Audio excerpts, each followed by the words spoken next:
সাড়ম্বরে জেলায় পালিত হলো দই চিড়ের উৎসব। পানিহাটির চিড়ে মহোৎসবের সূচনা হয়েছিল প্রায় 500 বছর আগে। শ্রী চৈতন্য মহাপ্রভুর সময় থেকেই চিড়ে উৎসব বা দণ্ড উৎসবের প্রথা চলে আসছে। এবছর 508তম দণ্ড মহোৎসব পালিত হলো পানিহাটির গঙ্গা তীরবর্তী মহোৎসব তলা ঘাটে। এই মহোৎসবে শুধু পানিহাটি নয়, সারা জেলা সহ রাজ্যের বিভিন্ন প্রান্ত থেকে বৈষ্ণব ধর্মাবলম্বী ভক্তরা ভিড় জমান। ভোর 4:30 থেকে পুজো আরম্ভ হয়েছে।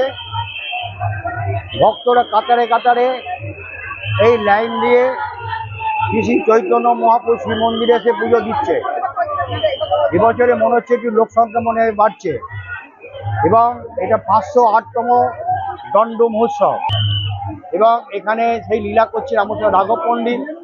ওখান থেকে দেখতে এত কাতারে কাতারে ভক্ত আসতে করতে ওখানে এসে থাকে নিতাবাবু মাথাবু খাচ্ছে। দণ্ড মহোৎসব হয়েছে, এটা 508তম।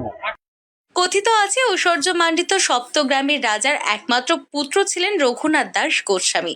তিনি শ্রীচৈতন্য মহাপ্রভুর মহিমার প্রতি আকৃষ্ট হয়ে বিপুল ঐশ্বর্য ও তার রূপসী পত্নীকে ত্যাগ করেন। মহাপ্রভুর দেখা পেতে তিনি নানা জায়গায় ঘুরতে থাকেন। একদিন প্রভু নিত্যানন্দ পানিহাটি গ্রামে এসেছেন শুনে রঘুনাথ দাস গোস্বামী সেখানে যান। সেখানে ভক্তদের ভিড় থাকায় তিনি দর্শন লাভের জন্য আকুল আগ্রহে অপেক্ষা করতে থাকেন। গঙ্গার তীরে যেখানে ভক্তদের সাথে শ্রী নিত্যানন্দ প্রভু বসেছিলেন, সেখানে তিনি উপস্থিত হয়ে দূর থেকে দেখলেন গঙ্গা তট আলোকিত করে একটি বৃক্ষমূলে ভক্ত পরিবৃত হয়ে শ্রী নিত্যানন্দ প্রভু বসে আছেন। শ্রী রঘুনাথ তাকে দেখে দূর থেকেই ষষ্ঠাঙ্গে দণ্ডাবধ জানালেন। জমিদার শ্রী গোবর্ধন দাসের পুত্র রঘুনাথ দাস পানিহাটিতে এসেছেন, সেই খবর পেয়ে সারা গ্রামে সাড়া পড়ে গেল। ভক্তরা সেই সমাচার শ্রী নিত্যানন্দ প্রভুর শ্রীচরণে নিবেদন করলেন।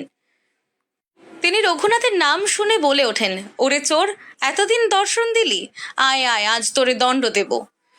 নিত্যানন্দ প্রভু এভাবে আদর করে ডাক দিলেও শ্রী রঘুনাথ দ্বিধায় সংকোচে দূরে সরে থাকছিলেন।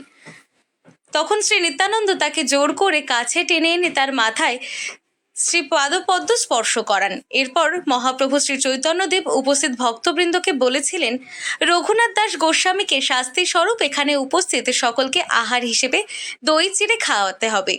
সেই থেকে প্রতি বছর পানিহাটি মহোৎসব তলা ঘাটে দণ্ড মহোৎসব পালিত হচ্ছে মহা সমারোহে বলে ইতিহাস ঘেটে জানা যায়। কয়েক বছর আগে এই দণ্ড মহোৎসব ঘিরে বিশৃঙ্খলার সৃষ্টি হয়। তারপর থেকেই প্রশাসনের তরফে বাড়তি সতর্কতা নেওয়া হয়েছে এই উৎসব ঘিরে। এদিনও তাই উৎসব পালনে ভক্তদের ভিড় লক্ষ্য করা যায় পানিহাটি মহোৎসব তলা ঘাটে।